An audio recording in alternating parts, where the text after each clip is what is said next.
Começa agora. Gol Rádio Clube. Gol Rádio Clube. 100% esporte. 100% você.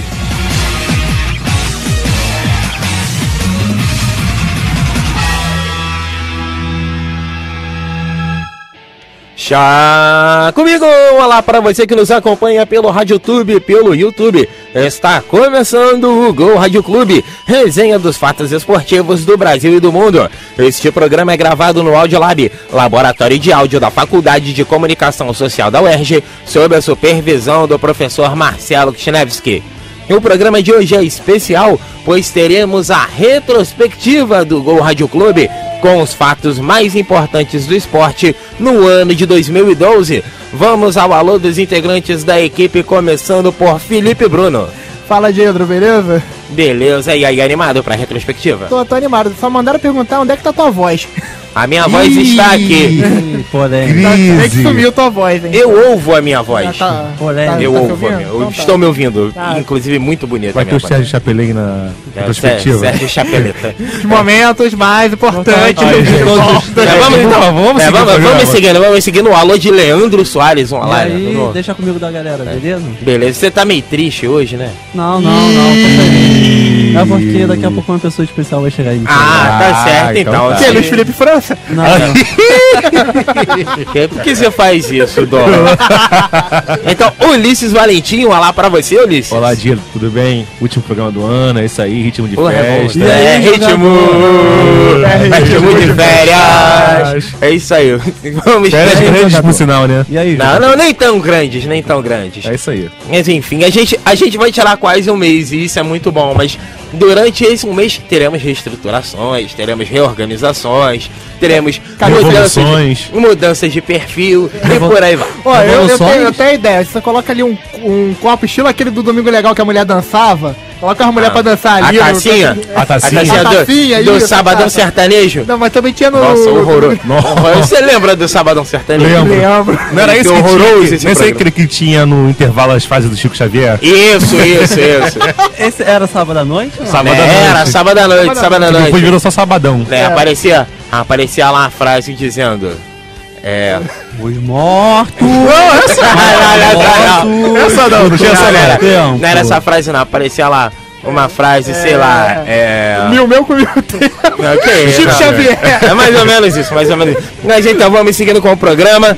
Essa é a retrospectiva do Gol Rádio Clube que começa agora. Gol Rádio Clube. Gol Rádio Clube. Audiolab UERJ. Então a gente já começa, né? Vamos deixar logo claro para o nosso ouvinte que todos os textos da retrospectiva foram gravados para que a gente tivesse o mínimo de erro possível. É um programa festivo, é um programa bacana, mas é um programa sério. Então nós gravamos todos os textos e vamos começar com a retrospectiva do Fluminense com Leandro Soares. Fluminense.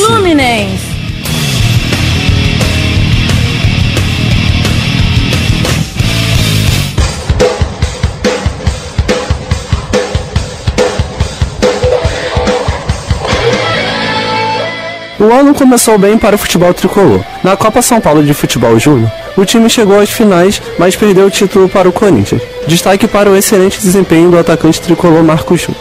Já nos profissionais, o Fluminense entrou com força total para disputar o Carioca. Com o incômodo de jejum, que já chegava a 7 anos, sem conquistar o torneio local, o tricolor iniciou o campeonato utilizando seus principais jogadores. No entanto, não conseguiu demonstrar um futebol convincente.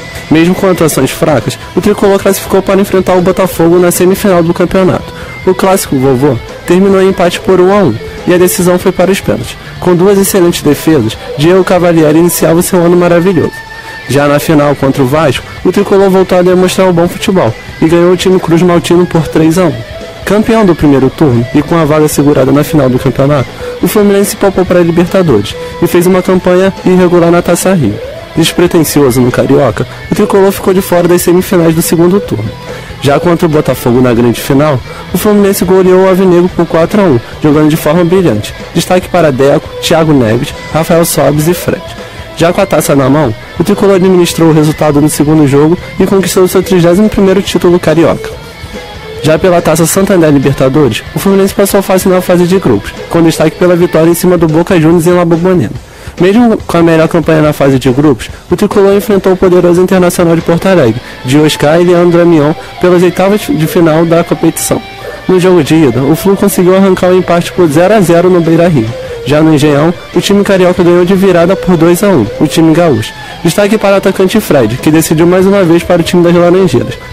Nas quartas de final, o Fluminense reencontrou o Mister Libertadores Boca Juniors.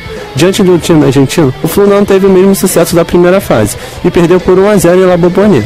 Já no Rio, o Fluminense buscou de todas as maneiras reverter o placar adverso. No entanto, o gol de empate de Santiago, na parte final do jogo, acabou com o sonho tricolor de conquistar a América.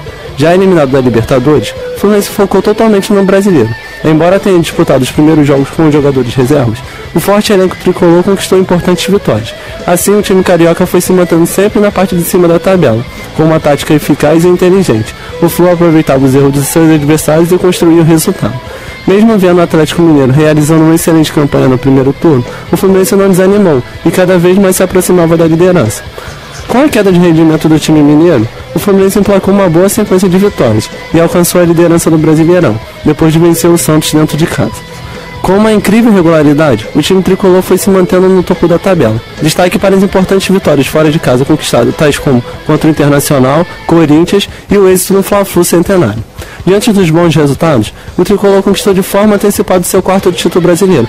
Com 77 pontos e 22 vitórias e apenas 5 derrotas no campeonato, o Fluminense demonstrou extrema competência, planejamento e organização que foram essenciais para essa conquista. Destaca-se também o excelente rendimento técnico do goleiro Diego Cavalieri, do meia Deco e dos atacantes Wellington Ney e principalmente Fred, que foi peça fundamental no título brasileiro.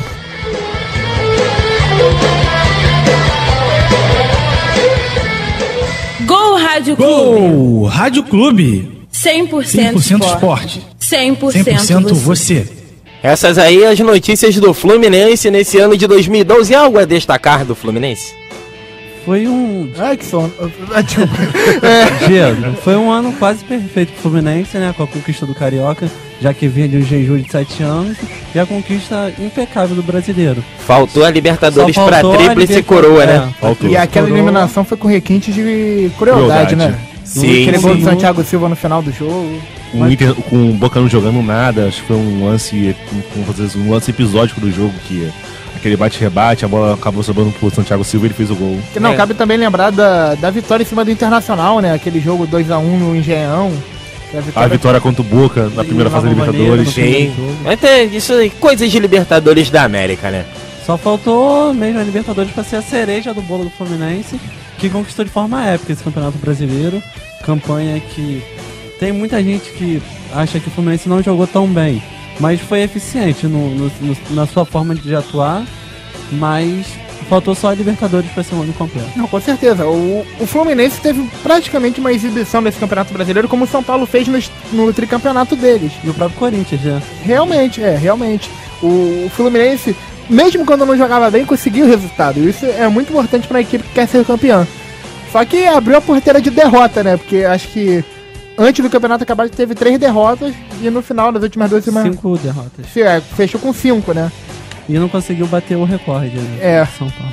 Mas destaca também a brilhante temporada do Fred, né? Que atuou super bem no Campeonato Brasileiro, jogou a Libertadores.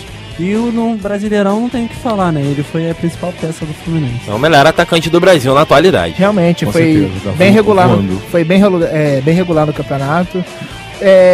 O engraçado é que a gente não pode dar destaque dessa vez aos meio-campistas do Fluminense, né? Porque Eu tava falando isso agora, que realmente o Thiago Neves fez a temporada pra se esquecer. o Thiago Neves jogou muito mal, ainda foi pra seleção.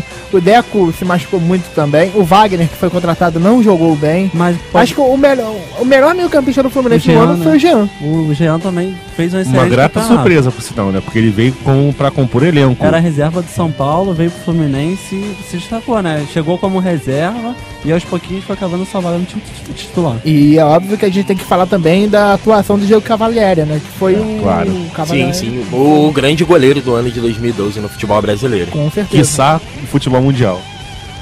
Não sei dizer eu se seria do futebol também mundial, não sei mas Um dos melhores do futebol mundial, podemos dizer que ele foi sim. Que ele pegou e pegou muito. E também queria destacar, acho que a gente esqueceu, o Wellington Nem também, né, que voltou do Figueirense e fez um campeonato muito bom. O brasileiro teve atuações boas. É um jogador que ainda precisa amadurecer, mas... E que segurou o meio de campo do Fluminense também. Ele e Jean, que davam velocidade ao time. O esquema tático feito pelo Abel, ele se encaixou super bem. E quando ele tava no time, era certo do Fluminense estar atuando bem. Mas e também a gente tem que falar da base do Fluminense, né? Que esse ano teve o Marcos Júnior, teve o Samuel Rosa, teve o Wallace, que estava jogando muito bem, que foi vendido pro Chelsea. O pessoal de Xerém trabalhando muito bem. O próprio Digão, né? Que também esse ano vem se firmou. O Digão, o Fábio Braga também tá bem. Isso aí, promessa de continuidade de bom trabalho no Fluminense para 2013. Isso aí. Vamos seguindo então com o Gol Rádio Clube, falando agora de futebol nacional. E quem traz as informações de 2012 é Felipe Bruno. Gol Rádio Clube. Futebol nacional.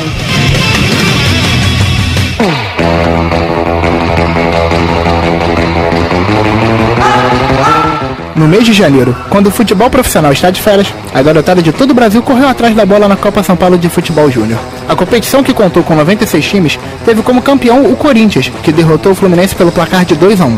Com esse título, o Coringão alcançou seu 8º título na competição. Durante o primeiro quarto do ano aconteceram as disputas dos campeonatos estaduais. Confira os campeões de cada estado: Acre, Rio Branco; Alagoas, CRB; Amazonas, Nacional; Amapá, Oratório; Bahia, Bahia; Ceará, Ceará; Distrito Federal, Ceilândia; Espírito Santo, Aracruz; Goiás, Goiás; Maranhão, Sampaio Correia; Minas, Atlético Mineiro; Mato Grosso do Sul, Águia Negra; Mato Grosso, Luverdense; Pará, Cametá; Paraíba, Campinense; Pernambuco, Santa Cruz; Piauí, Parnaíba; Paraná, Coritiba; Rio de Janeiro, Fluminense; Rio Grande do Norte, América de Natal; Rio Grande do Sul, Internacional, Santa Catarina, Avaí; Sergipe, Itabaiana; São Paulo, Santos; Tocantins, Gurupi.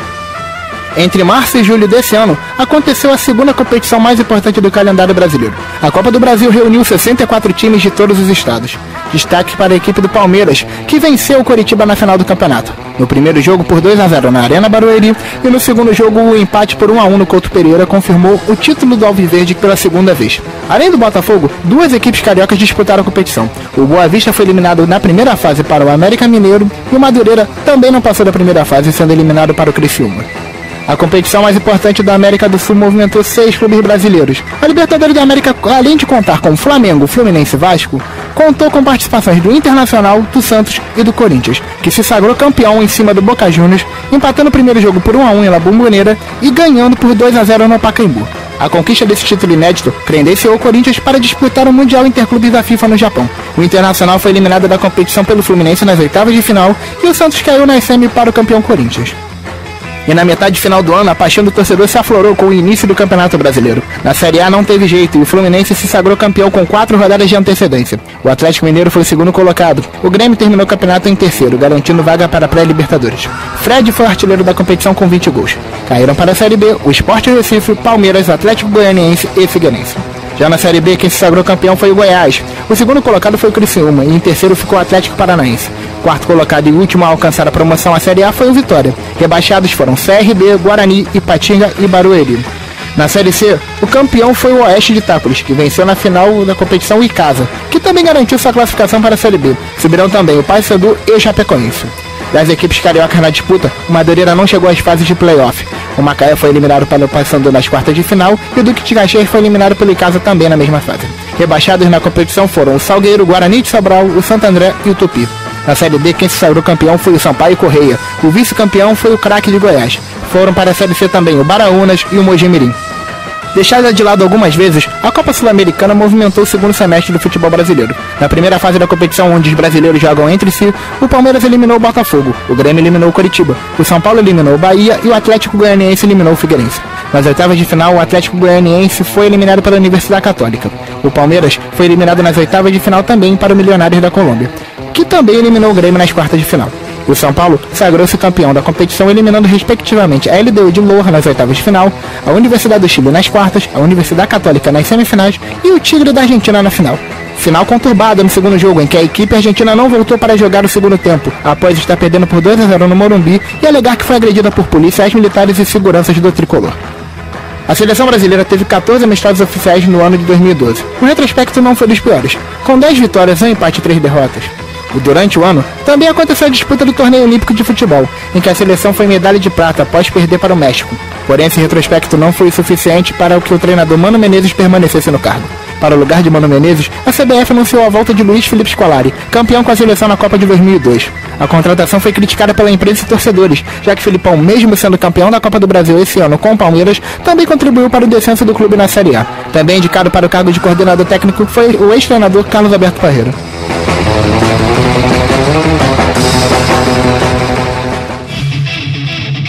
Gol Rádio Clube. Gol Rádio Clube. Audiolab UERJ. E complementando as informações do futebol nacional, a saga corintiana no Japão, Felipe Bruno. Bem, meu caro ditador, e para finalizar com o ano de 2012 no futebol nacional, incluímos a conquista do Corinthians no Mundial Interclubes. A equipe paulista venceu o Al-Ahly nas semifinais pelo placar de 1-0 com o gol do atacante peruano Paulo Guerreiro, que também foi responsável pelo gol que deu o título na vitória por 1-0 à equipe de Parque São Jorge em cima do Chelsea. Não cabe aqui discutir se o título foi o primeiro ou segundo título mundial do Timão, mas a eficiência tática do treinador Tite, a importância do goleiro Cássio e o oportunismo do até então contestado atacante Guerreiro. É isso aí, não tem que discutir, né? O segundo texto, tudo bem, entrou pela janela no campeonato de 2000, entrou pela janela no campeonato de 2000. Mas, pô, não dá pra discutir. Não, olha só, eu acho que é o seguinte, o Corinthians fez o caminho contrário. Cada vez que o Corinthians ganhar o Mundial, ele tem que ganhar a Libertadores pra se confirmar. Ou seja, ele ganha a Libertadores do ano que vem, aí sim ele é considerado bimundial. Mas aí é que tá, se o campeão japonês, que é convidado todo ano pro Mundial de Clubes... E vai ganhar? Ganhar a porcaria do Mundial, ele não vai receber o título porque ele tinha que ter sido campeão asiático antes? Ah, vai ser o mesmo critério. Então por que o Vasco disputou o Mundial de 2000? O Vasco disputou porque ele foi o campeão da Libertadores de 98. E 99 foi o Palmeiras. O Palmeiras ia jogar o de 2001, que seria na Espanha, que foi cancelado por problemas com a ISL e nunca mais falaram em realizar. ISL, por onde anda ISL? Não, faliu. Por onde anda MSI. Por onde anda a Kia Yorabichan, que foi o homem que botou muito dinheiro no bolso por causa da ISL. Também? Também por da ISL? Também. Ele também estava envolvido? Lógico, rapaz, esses caras estavam no meio. Esses caras manjam muito das... E eu pensando que só a Trafic ganhava dinheiro, das chucherias. Rapaz. É estranho, né, cara? É que a gente tá acostumado com o modelo do Mundial Interclubes antigo, né? Copa Intercontinental. Copa Toyota, boa e velha, né? Mas pô... Assim, eu já tenho as minhas críticas a esse modelo do Mundial Interclubes. São 6 times, não são? Eu acho que é o mais justo, né? Então por que não coloca 2 grupos com 3, todo mundo pega todo mundo e faz uma final? Pode ser também, né? Fica mais animado, cara. Você vê o time jogando pelo menos 3 partes. Pô, o Corinthians foi campeão jogando 2 jogos, cara. Pô, mais data. São as mesmas datas. Que isso? Porque o Mundial Interclubes, ele não começou na quarta-feira com o jogo do Corinthians, não. Ele começou na quarta-feira, uma semana antes. E tem decisão de quinto, de 8º lugar, não tem uma parada assim também? Olha só. Perguntou, quem assistiu o jogo anterior ao jogo do Corinthians? Quem assistiu o Sam e Monterrey? O Corinthians? Não, é o Al-Ahly e Monterrey. O Corinthians, pra saber quem ia enfrentar? Não, tô falando do jogo anterior. Disputa de sexto lugar. A disputa de terceiro e quarto lugar. Não existe. Quem assistiu? Não vamos inventar, né? Eu ainda tava bêbado nessa hora. E assim, tava legal. Bêbado nessa hora, nem. É legal. Pô, seria muito legal. E dá pra separar datas. Quarta, domingo, acabou. Mas aí. E aí 2 sedes. Exaustos. 2 sedes, coloca um em Yokohama e o outro em Toyota, que é uma cidade do lado. E aí a coisa vai funcionar. Mas esse modelo do Interclubes. Esse modelo do Interclubes não anima. Negra aí, hein? O modelo do Interclubes não me anima. Só me anima ver a final. Ou então quando acontece uma surpresa daquela, como a do Mazembe contra o Inter. Mas eu acho que é o modelo mais justo. Vai sim, é futebol. É o modelo mais justo, né? É isso aí, com certeza nós veremos uma outra vez. A gente sabe que isso, por exemplo, que um Mazembe só vai acontecer daqui, sei lá, daqui uns 20 anos e nunca mais. Veremos numa outra oportunidade a dança do Kidiaba. Mas sabe o que é engraçado nesse título do Corinthians? É a questão de como as coisas no Corinthians são muito místicas, é estilo Flamengo, né? Tipo, o atacante contestado, que era o Guerreiro, todo mundo falava que, tipo, pô, a contratação dele era duvidosa. era duvidosa. Ele tava lá parado no Hamburgo, da Por parte Alemanha. da temporada ele ficou machucado. Aquele No cabelo próprio também é início do duvidoso Mundial. dele. A questão da mística. O Chelsea jogou muito bem o primeiro tempo. O Cássio fez milagre. Cássio que também foi muito irregular durante a temporada no Campeonato Brasileiro. Já usei muito. Mas- Relógio de Cássio. Tinha um relógio, É. calculadora. Mas Minha fala mãe aí, tem ó. relógio de Cássio de 14 anos. Calma aí que o Sofredor Com a vai mesma falar aqui. bateria. Não, mas É, a velho. questão do Corinthians, o Chelsea tem um time superior ao Corinthians, é inquestionável, mas eu acho que o Tite estudou bastante o Chelsea e o Corinthians no segundo tempo fez uma boa partida, tanto que deu 15, 20 minutos de pressão em cima do Chelsea e jogou no erro do Chelsea. Com certeza, E assim, com certeza. Eu acho que tem que dar os méritos ao Corinthians que não ficou com medo de jogar contra o poderoso Chelsea, como o Santos ficou, já entrou endeusando o Barcelona. E essa vitória do Corinthians em cima do Chelsea mostra o quanto foi mentirosa a vitória do Chelsea na Barcelona. Champions. Principalmente por aquele segundo jogo das semifinais contra o Barcelona, que foram 89 minutos de ataque contra a defesa. E aí uma bola que saiu, o Fernando Torres foi lá e meteu o gol. 2 a lá, Renato Gaúcho. Eu acho que o maior, É. erro, acho que o maior erro do Chelsea foi ter mandado embora Didier Drogba. Porque o Drogba faria no mínimo um daqueles gols que o Fernando Torres perdeu. Pois é, mas Fernando Torres já tá mortinho, né? Pô, e ele é pior que é garoto. Novinho, 25, 26 anos, pô. Mortinho já, nem Ele Fernanda Montenegro tá mais com ele, então... Mas o Felipe, Agora eu tenho. Caraca, vai embora, dá licença, vai. ô Felipe, Não, esse tá mortinho, vai morrer em o 2009. Drogba não, Tá meio sumido ele. não foi negociado, ele que pediu pra sair pro futebol chinês. É, Não, foi- o Tá Chelsea- bom, mas o Chelsea agora não, o vai Chelsea pra não, o Juventus Chelsea agora, né? também não fez Fechado. força nenhuma pra manter ele. Botar umas doletas no bolso todo mundo quer, né? Já, com certeza. Mas enfim, o restante dos assuntos a gente já falou muito aqui. Vai, Corinthians. Né? Vai Corinthians. Então vamos agora à retrospectiva do Vasco da Gama com o magoado Léo Peçanha. Vasco. Vasco.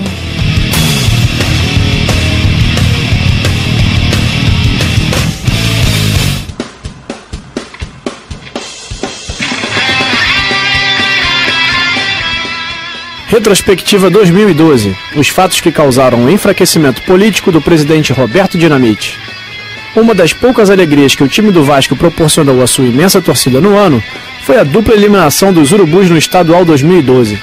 A partir daí, uma série de acontecimentos negativos colocaram em xeque a confiança que os eleitores e dirigentes vascaínos depositaram na gestão Dinamite, resultando na saída de vice-presidentes e diretores.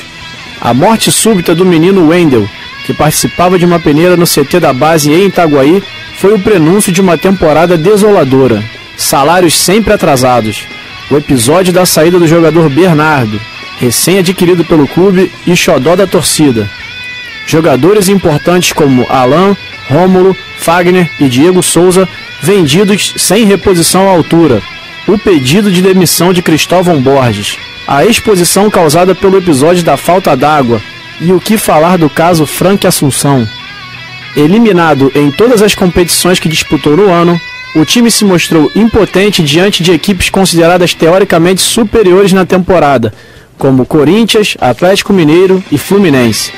Com tanta turbulência política nos bastidores da colina e a impressão de que a nau vascaína ficou à deriva, um sopro de esperança surgiu no mês de dezembro. Todo o departamento de futebol foi renovado. Ricardo Gomes reapareceu como diretor técnico, René Simões foi contratado para o cargo de diretor executivo e o ex-interino Gaúcho foi efetivado como treinador. Ao que tudo indica, o trio vai priorizar no elenco os atletas formados nas divisões de base do clube. O goleiro Fernando Praz acertou com o Palmeiras após 4 temporadas defendendo o Cruz Maltino. Juninho Pernambucano, ídolo da torcida vascaína, está de malas prontas para defender o New York Red Bulls em 2013. O atacante Alexandro foi oferecido ao Atlético Mineiro. Até 2013,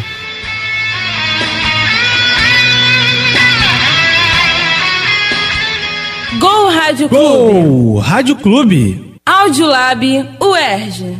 Esse daí é o magoado Leonardo Peçanha falando sobre a situação do Vasco da Gama. Hashtag A retrospectiva de 2012 dele. Mas foi tão ruim assim a situação do Vasco da Gama em 2012? Depois da Libertadores sim, mas Isso antes tudo- o Vasco tava promissor pra... Frustrante, né? Pode-se dizer que o ano do Vasco foi frustrante porque começou super bem. Fez um excelente 2011. A torcida esperava até um brasileiro, uma Libertadores. E no final do ano o Vasco foi se desmanchando, foi perdendo jogadores importantes e não repondo. Então foi decepcionante. Eu acho que a frase do ano no Vasco é: a culpa é do Cristóvão. Pois A é, e frase nem, do e ano. nem é tanta culpa Nem dele, tanta né? culpa dele assim, verdade. E não, quase nada foi culpa dele. Ele mexia mal no time, óbvio. Ele todo dia queria colocar o Felipe Bastos. Mas o que acontece? Todo dia. Ele mexia mal, mas tinha peça de reposição. Tinha, óbvio. Tinha peça de reposição, mas quando começou a sair todo mundo, ele continuava mexendo mal e entrava gente pior. Aí não tinha como. Não, e o time também já tava uma porcaria E também. o Não, e time aí- só foi sair do G4 o quê? 7 rodadas do final do campeonato. Aí teve É. que voltar a pensar na base, a força, quer dizer, a situação do Vasco ficou muito complicada E é complicada no pra que diz 2013 respeito também. à falta de reposição de jogadores, né? E o momento político que vive o Vasco também não é dos melhores. Não é. E eu não. Quando é que tem a eleição agora do Vasco? Acho que ano que vem. De ano que vem. Ano que vem? Volta Será que Eurico. volta Eurico? Não acredito que volte o Eurico não, mas eu acho que o Dinamite também não se reelege. Cada vez mais Mas é o segundo mandato dele esse, não? É o segundo O mandato segundo dele. não pode, é. Mas aí é que tá, Depende ele do não estatuto. depende do estatuto e ele não elege nem quem ele indicar. Muito provavelmente. Vai ter que ser uma outra gestão. Talvez Fernando Horta agora se candidate de novo. Pois é, aí o Horta eu acho que leva, até porque Vai unificar, se- né? Tijuca e Vasco, né? Exatamente. Vai Se ter Paulo levar- Barros no Vasco também? Não, cabe lembrar que ele não. Ele saiu porque ele achou que ia ser marionete de. Do Eurico. Ia ser um calçada da vida, né? Se revoltou. Calçada que até hoje guardou a grande mágoa do Eurico, né? Sério? Sério, outro dia ele tava falando das gestões assim, ele tava falando com mágoa da gestão do Eurico. Falou em Vasco, eu me lembrei agora de acho que um ícone de vascaíno no jornalismo. Por onde anda Áureo Ameno? Áureo Ameno, ele tava numa rádio AM aí de Humanitário? pequeno porte, de pequeno porte. É até uma comercial da Xistão no Dial, normalmente do Rio de Janeiro, mas ele tava numa dessas rádios aí, eu não lembro o nome, não lembro se era Eu acho a Metropolitana ou alguma Eu coisa acho assim. que ele pegou. Pegou quem? Não, pegou aquela. Ele saiu, ele tava na transição da Rádio Haroldo de Andrade pra um grupo católico. Acho que ele tá nessa rádio, acho que é 1060M ainda. Mas enfim, é isso. Não vamos ficar lembrando não, de não. Áureo Ameno, né? Deixar ele Porque quietinho senão é lá no chato lugar pra dele. cacete também, né? Mas eu acho que é chato pra caraca. como um ano pode acabar, tipo assim, o ano do Vasco acabou naquela defesa do Cássio. Sim, O ano exatamente. do Vasco acabou ali. Exatamente. Ali que começou a derrocada vascaína E no aí ano que de a marca 2012. saiu. Verdade, o Vasco tinha se você botasse no papel, era um dos melhores times do Brasil, né? Eu- Um dos melhores elencos. Outra coisa, acho, eu que o não Vasco tinha. posso garantir que ele venceria a Libertadores. Até porque depois teria que pegar o Santos e tal. Eu não posso garantir isso, mas a campanha dele era muito boa. E o Vasco era exemplo de tática também, porque o Cristóvão mudava muita tática durante o jogo. Parece que isso se perdeu num piscar de olhos. E o Vasco já tinha uma regularidade desde 2011, então isso poderia apontar a favor contra o Santos. É isso. Mas enfim, vamos então seguindo com o Gol Rádio Clube, falando agora da retrospectiva dos outros esportes, e quem traz as informações sou eu, Diedro Barros.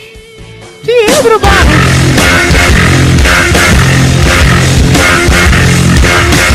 E vamos começar a retrospectiva dos outros esportes com o vôlei, um dos principais esportes brasileiros e que vem aumentando cada vez mais seu público nos ginásios. E falando da Superliga, muita emoção tanto no feminino quanto no masculino. Entre as meninas, a decisão ficou novamente entre Solis Nestlé de Osasco e Unilever do Rio de Janeiro. E a equipe paulista levou a melhor até com certa facilidade, vencendo a decisão por 3-0. Já no masculino, o Sada Cruzeiro conquistou o título após derrotar na final o Vôlei Futuro de São Paulo por 3-1. E as seleções brasileiras de vôlei não tiveram um bom desempenho nas competições internacionais do primeiro semestre. As meninas ficaram com o vice-campeonato do Grand Prix pelo terceiro ano consecutivo, após perder a terceira final seguida para os Estados Unidos. E os rapazes não passaram do sexto lugar na Liga Mundial, vencida pela Polônia. E vamos falar agora de basquete. Nas quadras do Brasil, o NBB Novo Basquete Brasil no masculino e a LBF, Liga de Basquete Feminino, agitaram os fãs do esporte em todo o Brasil. No NBB, o Brasília levou a melhor pelo 3º ano consecutivo, ao derrotar o São José na final da competição. E na LBF, a equipe do Americana de São Paulo levou o título ao derrotar o Ourinhos na decisão. Na Liga Sul-Americana Masculina de Clubes, o Brasília chegou muito perto de conquistar o título, mas foi derrotado na final pelo Regatas Corrientes da Argentina. E no feminino, o Americana confirmou a boa fase e levou o título ao derrotar novamente na final o Ourinhos, a exemplo do ocorrido na Liga Nacional. E 2012 foi ano de Jogos Olímpicos e Paraolímpicos realizados em Londres. E mais uma vez, o domínio olímpico foi dos norte-americanos, que conquistaram 102 medalhas no total, 46 de ouro, 29 de prata e 29 de bronze, seguidos dos chineses, que levaram 38 medalhas de ouro, 27 de prata e 23 de bronze, e 88 no total. Os britânicos, donos da casa, ficaram em terceiro no quadro geral de medalhas, com 65 no total, 29 de ouro, 17 de prata e 19 de bronze. Os grandes nomes dos jogos foram o nadador norte-americano Michael Phelps, que conquistou 3 medalhas de ouro e 1 de bronze, chegando ao total de 17 medalhas de ouro olímpicas na carreira, além de 1 de prata e 2 de bronze, 20 no total. E também o jamaicano Usain Bolt, que não tomou conhecimento dos adversários e levou 3 medalhas de ouro nas provas mais rápidas do atletismo, os 100 e 200 metros rasos e o revezamento 4 por 100 metros. Ao todo, Bolt tem 6 medalhas olímpicas, as 6 de ouro. A participação do Brasil foi boa, com 3 medalhas de ouro no vôlei feminino, na ginástica artística, com Arthur Zanetti nas argolas, e no judô com Sara Menezes, categoria até 48 quilos. Outros bons resultados vieram no boxe, com 1 medalha de prata e 2 de bronze, e na natação, com Thiago Pereira. Já os grandes nomes ficaram devendo, como César Cielo e Robert Scheidt, que não alcançaram ouro, e a equipe de futebol, que ficou apenas com a prata. Já nos Jogos Paraolímpicos, um show brasileiro. A delegação do país ficou com o 8º lugar geral, com 21 medalhas de ouro, 14 de prata e 8 de bronze, 43 no total. O país mais laureado dos Jogos foi a China, com 231 medalhas no total, sendo 95 de ouro, 71 de prata e 66 de bronze.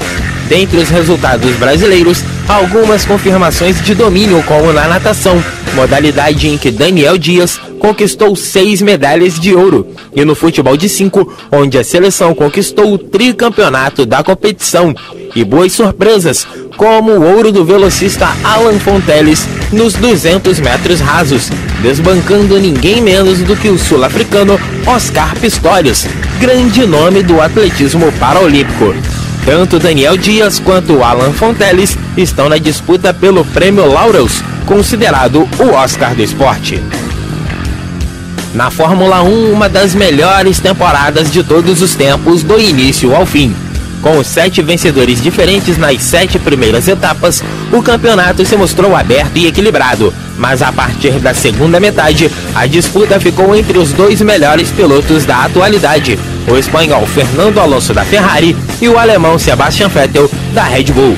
E no final, a qualidade técnica da equipe austríaca fez diferença, e Vettel levou seu 3º título seguido, deixando Alonso com o vice.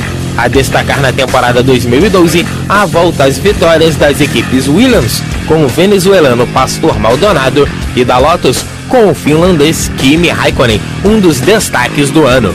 Dos brasileiros, Felipe Massa da Ferrari terminou o ano em alta, após um início de temporada pífio, e Bruno Senna ficou devendo, inclusive tendo perdido seu lugar na Williams no final da temporada para o finlandês Valtteri Bottas, e agora procura um lugar para 2013. Já na Fórmula Indy, parecia que desta vez, finalmente, o australiano Will Power da equipe Penske seria o campeão após bater 2 vezes na trave e ficar com o vice. No entanto, na última etapa do Mundial, no circuito de Fontana, Power viu novamente o título escapar de seus dedos e cair no colo do norte-americano Ryan Hunter-Reay, da equipe Andretti, que pela primeira vez se sagrou campeão. A temporada marcou a estreia do brasileiro Rubens Barrichello, que alternou momentos de bom ritmo e dificuldades em algumas etapas pela equipe KV, a mesma de Tony Canaan. O melhor brasileiro na temporada foi Hélio Castro Neves, que chegou a lutar pelo título até faltarem 3 etapas, mas terminou na 4ª posição. Para fechar a retrospectiva dos outros esportes, uma passada rápida nos esportes americanos. Na NFL, a Liga de Futebol Americano, o New York Giants derrotou o New England Patriots na decisão. Na NHL, a Liga de Hockey, o Los Angeles Kings bateu o New Jersey Devils e levou o título da competição.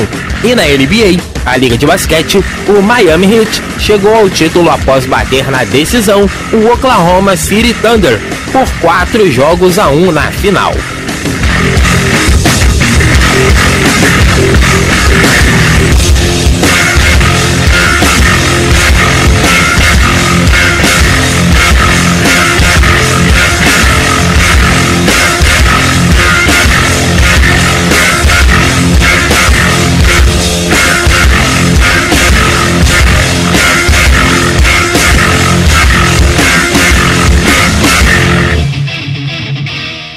Rádio Clube. Gol Rádio Clube. Audiolab UERJ. Nem precisa comentar, né? Não, acho que não, tá bom. Informações completas, precisas, atualizadas. Só que não. Mas enfim, 7 minutos de puro futebol, de puro outros esportes. Futebol não teve. Os momentos mais importantes dos outros esportes de 2012. Pois é, então, mas enfim, vamos então seguindo com o Gol Rádio Clube, falando agora da retrospectiva do Botafogo, e quem traz a retrospectiva é Fabrício Teixeira. Começou, acabou. Botafogo.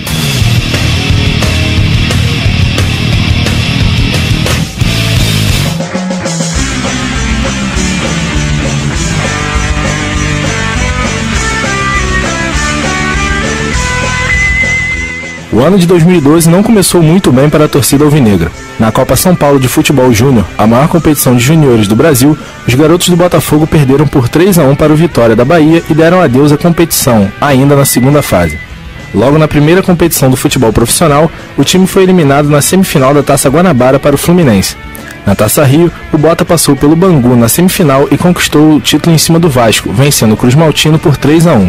Na decisão do Carioca com o Flu, nova decepção. O time jogou mal e perdeu a primeira de 2 partidas por 4-1, placar que praticamente selou o destino do Botafogo. Na partida de volta, 1-0 para o rival e um amargo segundo lugar. Cerca de uma semana após a goleada sofrida pelo tricolor carioca, o Botafogo sofreu mais um baque. Foi eliminado nas oitavas de final da Copa do Brasil pelo Vitória da Bahia. Em Salvador, as equipes empataram por 1-1 e após estar vencendo por 1-0 no Engenhão, o time comandado por Oswaldo de Oliveira permitiu que os baianos virassem a partida. E o placar de 2-1 acabou com o sonho do título inédito para os botafoguenses. O Brasileirão começou em meio a crise e desconfianças por parte da torcida alvinegra. E para piorar, mais um problema atingiu o Glorioso. Louco Abreu e Herrera deixaram o clube.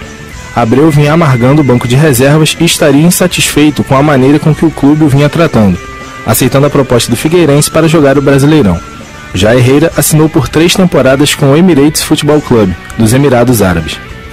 Mas no mesmo mês em que perdia sua dupla de ataque sul-americana, o alvinegro fazia também a contratação mais badalada da temporada brasileira. O holandês Clarence Seedorf chegou ao Brasil já com status de ídolo, recepcionado no aeroporto por cerca de 1.000 torcedores alvinegros. Mas nem só de Seedorf vive o Botafogo, e mesmo com o craque ajeitando o meio de campo, o alvinegro não conseguiu segurar o Palmeiras e foi eliminado na segunda fase da Copa Sul-Americana. Na primeira partida, em Barueri, o time paulista havia vencido por 2-0, e a vitória por 3-1 no Engenhão não foi o suficiente para o Glorioso avançar para a próxima fase da competição. No resto do Brasileirão, o Botafogo até tentou, mas a campanha mediana do time o distanciou da tão sonhada vaga na Libertadores.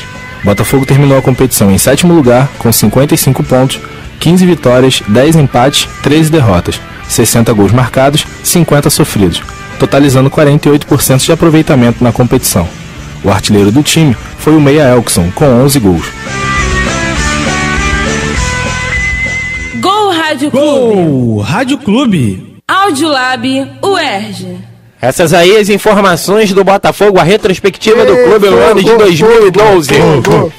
O que falar do Botafogo neste ano de 2012? Acho que esse ano do Botafogo foi com aquela sensação de poderia ter sido melhor. Sempre, o time teve um... Sempre. sacanagem Não, aí. mas é verdade. Mas o time acho que tem um meio de campo muito bom e faltou... por incrível que pareça, o Botafogo sentiu saudade do Herrera.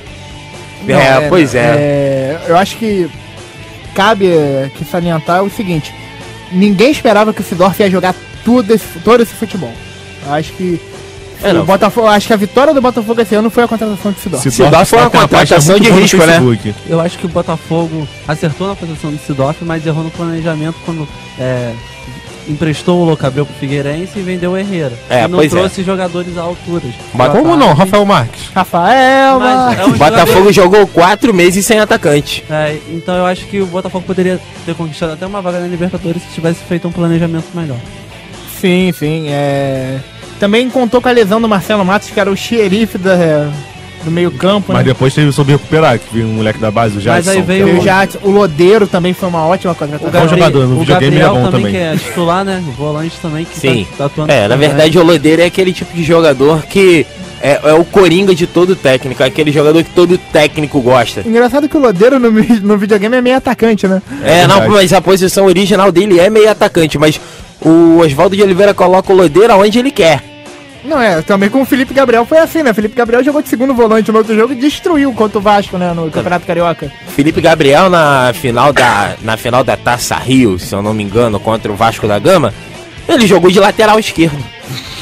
Quem diria, né? Felipe Gabriel. Vomitador, né? Vomitador, né? O vomitador. Mas eu acho que o Botafogo, pela base que tem pra esse ano, se trazer bons reforços pra 2013, eu acho que o Botafogo pode conquistar um título de expressão. Eu acho que o Botafogo precisa de mais um atacante e um zagueiro. Eu acho que o Botafogo precisa perder a mania feia de ser eliminado logo na Copa do Brasil. Exatamente. Mas agora com a Copa do Brasil levando o ano todo, não vai ser eliminado rápido, até porque pra eliminar de uma fase pra outra demora um mês. Tá na hora, né? Agora vai ser... Podia voltar também a ter uma Supercopa do Brasil também, né? Tipo, campeão da Copa do Brasil, campeão do Brasileiro pra abrir a temporada. Acho que eu gosto disso. O calendário não tem espaço pra brasileiro. Seria muito bacana se o calendário brasileiro fosse organizado, mas como não é? Seria campeão do Nordeste, campeão carioca. Não, isso aí já é a Copa dos Campeões, já. Não, e pior que esse ano volta a Copa do Nordeste, né? Volta a Copa do Nordeste. Eu já vi aí umas... Copa do Nordeste era legalzinho. E vai inaugurar o primeiro jogo da Copa do Nordeste, vai inaugurar o Castelão.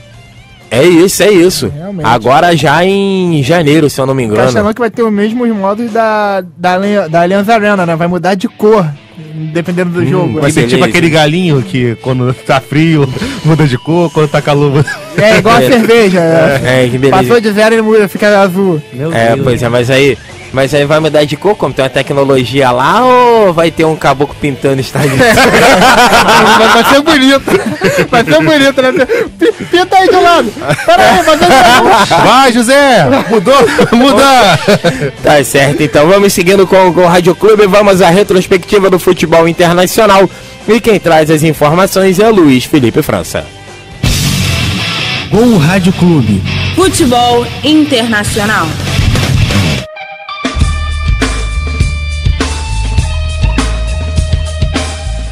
A temporada 2011-2012 dos campeonatos europeus foram super emocionantes. Começando pelo espanhol, em que o Real Madrid foi campeão, com 9 pontos à frente do rival Barcelona, e com grande destaque para o craque português Cristiano Ronaldo. No italiano, a velha senhora conquistou, de forma invicta, o seu 30º título, com 4 pontos de vantagem sobre o Milan. Na Inglaterra, o grande campeão foi o Manchester City, com gol do argentino Agüero, no emocionante jogo contra o Queen Park Rangers. Os Citizens conquistaram o título após 44 anos sem vencer. No campeonato alemão, o Borussia Dortmund conquistou o seu bicampeonato, com ampla vantagem sobre o vice Bayern de Munique. No português, também tivemos um bicampeão, com o Futebol Clube Porto, que conquistou pela 26ª vez a Primeira Liga. Na França, tivemos uma surpresa, o pequeno Montpellier, que foi campeão pela primeira vez na história. O grande campeão da Liga dos Campeões foi o Chelsea, que venceu nas semifinais o favorito Barcelona e na final derrotou nos pênaltis o Bayern de Munique. Na Liga Europa tivemos como campeão o Atlético de Madrid, com destaque para o colombiano Falcão Garcia, que marcou 2 gols na grande final contra o Atlético Bilbao. Na Eurocopa, a favorita Fúria venceu nas finais a Azurra e se consagrou bicampeã, com destaque para o craque Iniesta. Outro grande destaque do futebol internacional em 2012 foi o recorde batido pelo craquíssimo argentino Messi, como maior artilheiro em um ano, com 88 gols até o momento.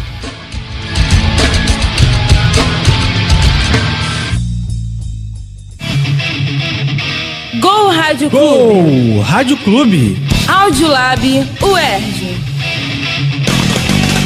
Essa daí é a retrospectiva do futebol internacional. Algo mais a falar? Não. Não, vocês não querem falar mais, né? Não, a única coisa que eu acho Chega de programa, né? é maneiro ver a Juventus voltar, né? Juventus campeã do último campeonato. Com estádio novo, Estádio ficou novo. invicto há um bom tempo. Pois é. Mas aí é aquela história. A Juventus Juve volta o roubo da arbitragem também, não, né? a Juve passou. Fique de olho, Olé. apito! A Juve passou muito problema justamente por conta da construção do estádio, né? Agora que acabou entre aspas, a dívida com a construção do estádio, investir no time, né? É pagar o seu barriga e investir no time. pagar- É engraçado, eles construíram o estádio onde era o antigo o Dele Alpi, que não era da Juventus, era da cidade de Turim. Aí eu pensei que tinha mudado, eu pensei que o nome ainda era Dele Alpi, mas Não. parece que mudou de nome, Não, agora é Arena Dele Alpi Juventus, ainda né? existe, eu Agora é acho. Não, o Dele Alpi foi derrubado com... O Dele Alpi, esse novo estádio da Juventus é no terreno onde era o Dele Alpi, E o Torino joga onde? no Olímpico de Turim. Ah, sim. Pois é. Então, foi isso aí. Futebol internacional. Já foi, né, gente? Chega, né? Vamos Tá bom. então, seguindo pra fechar a retrospectiva Gol Rádio Clube deste ano de 2012. Vamos ao Flamengo. E quem Flamengo traz tá as bem. informações Aonde, é o filho? Ulisses Valentim. Flamengo. Flamengo.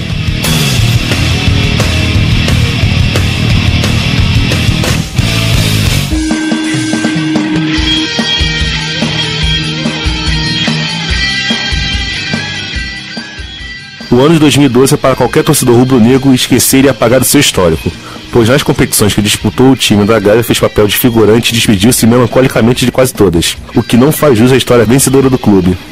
Antes dos profissionais entrarem em campo, as decepções começaram nas categorias de base, pois a equipe rubro-negra, que vinha como atual campeã da competição, não conseguiu sequer passar da primeira fase da Copinha, em um grupo que tinha possantes clubes como Aquidauanense, São Carlos e União São João de Araras, mostrando para o torcedor que esse ano não seria fácil. No Campeonato Carioca, nos 2 turnos, o time conseguiu as melhores campanhas entre todos os clubes nas fases classificatórias, mas nas semifinais da Taça Guanabara e da Taça Rio, foi eliminado pelo rival Vasco com o mesmo placar, 2-1. E no segundo jogo ocorreu um fato que jamais será esquecido, o gol perdido pelo atacante David. Ele conseguiu a proeza de perder o tento depois da jogada de Léo Moura pela direita, com um gol vazio, jogou a bola na trave, fazendo a torcida rubro-negra ir à loucura e meses depois praticamente expulsar o jogador da Gávea.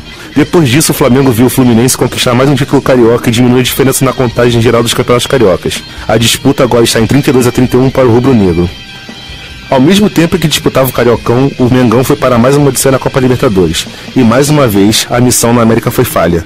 Só que a desclassificação rubro-negra teve requintes de crueldade. Depois de 5 jogos na fase de grupos com um futebol nada convincente, o Flamengo precisava vencer o já classificado Lanús e torcer pelo empate entre Olímpia do Paraguai e Emelec do Equador. O que estava acontecendo até os 48 do segundo tempo em Montevidéu, mas com um gol de cabeça de Quinones, o time equatoriano protagonizou um milagre típico do rubro-negro e se classificou para as oitavas de final junto com o time argentino, instaurando assim uma crise na Gávea. Crise essa que respingou no Campeonato Brasileiro, pois com graves problemas internos e grandes cobranças da torcida, o Flamengo viu sua estrela principal pular fora do barco. Após a saída da Tráfico na parceria que pagava o salário de Ronaldinho Gaúcho, o clube ficou devendo uma grande quantidade de dinheiro ao jogador. E depois de muitos rumores, em julho Ronaldinho deu adeus ao Flamengo, indo jogar no Atlético Mineiro, levando a equipe ao vice-campeonato da competição.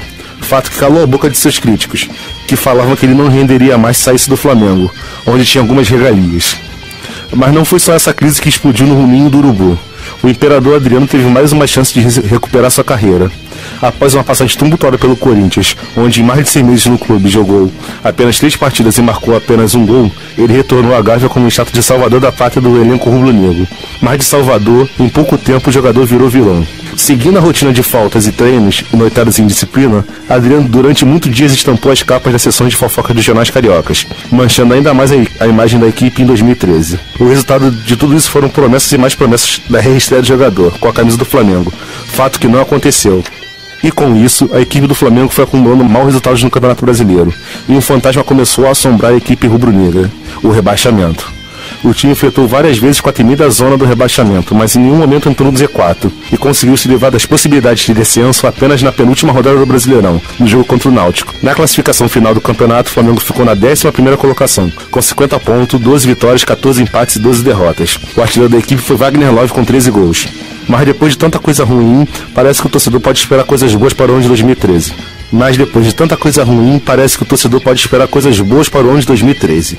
Pois após 3 anos e poucos títulos, a presidente Patrícia Amorim não conseguiu se reeleger e em janeiro passará o cargo para Eduardo Bandeira de Melo, que venceu a última eleição realizada no último dia 6 de dezembro. Bandeira administrará o clube nos próximos 3 anos e prometeu uma gestão mais profissional e títulos. Tudo que a torcida rubro-negra espera para poder voltar a sentir a alegria e vestir a camisa rubro-negra.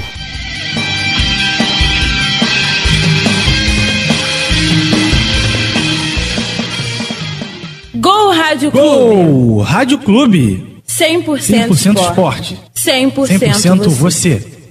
O Flamengo neste ano de 2012, o que comentar? Um belo texto. Quem lê esse texto é uma pessoa muito boa no rádio. Exatamente. Então eu concordo. É um cara bom. Obrigado. Tá aprendendo. Tem umas piadas ruins, mas... Elas são boas, as piadas são boas. Mas tem futuro. Mas vamos falar do Flamengo, né? Vamos falar... Vamos falar do Flamengo. Fala de coisa boa, né? Vamos falar. Esse ano foi... Pífio. Como diria Mauro César Pereira, foi pífio. Foi pífio. patético. Que fase. Mas é... Audácia da Filombeta. mas é isso, ó.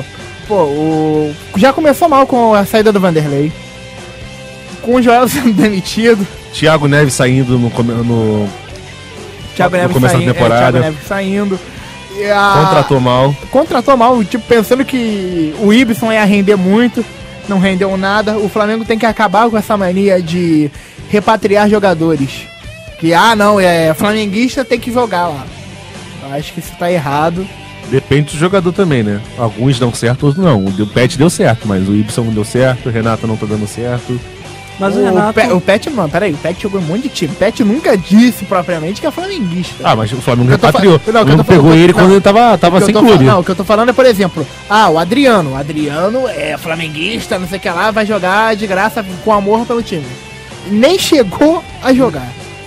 Pois é, uma sucessão de erros este ano. Mas a parte final do campeonato, ele teve atuações melhores. Outro problema também, gestão do clube. Péssimo. A gestão Patrícia Amorim foi horrorosa. Acho que só não consegue se igualar do Edmundo Santos Silva. Que foi muito horrorosa, né? Problema de dinheiro também foi uma questão muito... Mas... é a questão já do planejamento, porque o Flamengo ficou o ano inteiro sem um patrocinador mais. Isso então fez falta, coisa até pra contratar um reforço ou outro, porque não tinha dinheiro em caixa. Por olho da diretoria também. Claro. Poderia ter um contrato menor, mas não, o Flamengo quer 30 milhões. Quer 30 milhões. Tanto que a nova direção mal assumiu e já tá com 2 ou 3 contratos já fechados. Que são medianos. Eu acho que pra você querer um patrocínio de 40 milhões, você tem que ter um resultado muito grande, coisa que o Flamengo não dava. O Flamengo de 2, 3 anos pra cá até agora não teve nenhum resultado expressivo. Então, eu acho que é parte a parte. O patrocínio vai aumentando. Caso o time vá conseguindo mais ele. Eu não sei se vocês vão concordar com a minha opinião, mas é o seguinte: o Flamengo logo no início do campeonato deixou o Júnior César ir pra trás com o Mineiro e acabou trazendo o Ramon. Lolói? Não trocou de 6 por meia dúzia, não? Não, é o que parece. Eu preferia o Júnior César. Eu gostava do Júnior César porque ele era raçudo. Mas quando o Ramon chegou pelo campeonato que ele fez pelo Vasco, eu achava que ele poderia... campeonato de 2010 que você quer dizer, né? Só que... Oi? 2010, né? Que 2011 ele tava no Corinthians. Sim, 2011 ele tava no Corinthians e tava encostado. Era reserva da lição, né? Que ele foi uma das principais peças do Vasco. Quando ele chegou no Flamengo, acho que todo mundo criou uma expectativa dele atuar bem. Só que foi frustrante, não fez um bom campeonato. Realmente jogou mal. O Flamengo ficou muito esperando o Cáceres, que quando jogou bem também. Mas do nada foi barrado pelo Dorival, que aquilo foi loucura. Bota o Ayrton e o Amaral pra jogar juntos e deixa o Cáceres no banco. O Ayrton e Amaral é uma dupla. Ayrton, outro repatriado. Não, flamenguista, tem que jogar. O Ayrton, gente, tá com uma barriga parecida com o nosso amigo Carlos Oliveira. Olha só, hein? Enfim, declaração polêmica. E é engraçado, né? Se a gente for falar assim, o melhor jogador do Flamengo, ou o menos pior, ainda foi o Wagner Love. O Wagner Love conseguiu jogar bem grande parte do ano. Mas a fase do Wagner Love também não foi boa, não. Mas teve, isso que eu tô falando, é o menos pior.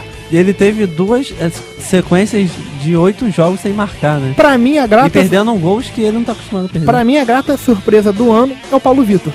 Sinceramente, eu gostei das atuações do Paulo Vitor como goleiro. Eu questiono. Mas é aquela, eu já dei essa explicação pra vocês em off, posso dar até o pessoal ouvir, explicar. O Felipe tinha aquele negócio, o Felipe é o maior paredão que existe, a bola bate e volta. O Paulo Vitor, no final do campeonato, quando ele jogou, ele teve 2 falhas, óbvio, naquele jogo do Palmeiras. Mas era assim, se você pegar os vídeos do Campeonato Carioca, foi o seguinte, o Juninho chutando, parece que o Felipe ia lá em São Januário treinar a jogada. O Juninho chutava, o goleiro ele rebatia, sobrava para Alexandre. E o Paulo Vitor na parte final do campeonato? E é isso que eu tô falando, são 2 jogos. Ele falhou por 2 jogos. Mas é que tá, eu acho que são goleiros que se equivalem, o Paulo Vitor e o Felipe. São goleiros que se equivalem. O Felipe é um goleiro que me passava mais segurança, vocês vão querer me agredir, do que o Bruno naquela época. Porque o Bruno era um bom goleiro, o problema é que ele sempre falhava e tinha um ataque de um surto de loucura. O Felipe não tem surto de loucura. Saúde que o diga, né? O Felipe não tem surtos de loucura, nem o Paulo Vitor, são goleiros mais confiáveis. Acho que o Flamengo também tá preparando um grande goleiro pro futuro, que é o César. Ô Felipe, eu acho que a grata surpresa do Flamengo foi o Wellington Silva. Eu acho que é um jogador que surgiu. Também foi um cara que... Foi tendo a oportunidade. Renato Santos também, que ninguém deu bola pra ele. Renato Santos também, acho que são os 2 principais jogadores que chegaram na parte final do campeonato e que são os destaques do Campeonato Brasileiro. Sim, mas o Wellington Silva estava no elenco desde o início do ano, ficou no banco por muito tempo, aí relembraram dele no momento que o Léo Moura se machucou. Também Léo Moura que não dá mais pra ser lateral do Flamengo. Mas é um jogador novo, que foi tendo a oportunidade aos poucos. Acho que você também tem que entender isso. Sim, mas é que eu tô falando que o Paulo Vitor jogou mais jogos e coube muito bem a responsabilidade de defender. Eu acho que ele não manteve essa regularidade que você tá falando, não. Eu acho jogos que precisavam dele, alguns jogos ele falhou gols bobos que ele tomava nesses jogos, era... Enfim, vamos acompanhar isso no ano de 2013. Nos próximos capítulos. Nesses próximos capítulos dessa saga aí. E vamos encerrando o programa de hoje. O Gol Rádio Clube é um projeto do Audiolab, laboratório de áudio da Faculdade de Comunicação Social da UERJ, que tem a supervisão do professor Marcelo Kschnevski. Agradecendo a todos que estiveram no projeto durante todo o ano de 2012. Eu não vou lembrar o nome de todo mundo, mas deixa eu agradecer quem tá aqui. Felipe e Bruno, muito obrigado, até 2013. Obrigado, Diego, até 2013. A gente espera trazer mais gente pra cá, porque tá difícil trabalhar. Leandro Soares, muito obrigado, até 2013. Obrigado, Diego, Feliz Natal, Feliz Ano Novo e obrigado pela oportunidade aí. Um beijo pra minha mãe, pro meu pai, especialmente pra você, Ulisses Valentinha, muito obrigado, até 2013. São Gonçalo também, valeu. Posso falar? Pode. Obrigado. Que agradecer todo esse ano maravilhoso que estamos aqui na Gol Rádio Clube, que 2013 seja maravilhoso para todos nós, é isso aí, muita saúde e muita paz para todos. Eu queria mandar um abraço também pro meu amigo Jorge Natan. Pois é, fala dele agora, agradecendo também Jorge Natan, que esteve na bancada com a gente durante alguns programas, que está aqui acompanhando a gravação do programa da retrospectiva neste momento. E espero que 2013 ele esteja mais presente com a gente. Não era hoje que as meninas vêm aqui no programa? Tu tinha contratado já? Eu não contratei ninguém. Você não arruma problema pra ele. Não, Diego. Não era aquela menina do Las Vegas? Lá de aquela lourinha lá que você falou? Eu não tenho nada a ver com Las Vegas, eu não fui nos Estados Unidos. Cabeça pra baixo, essas coisas todas. O único Las Vegas que o Diego foi o Circo Show. Exatamente. E aquele catálogo que ele trouxe pra gente? Tinha um catálogo, verdade, várias mulheres.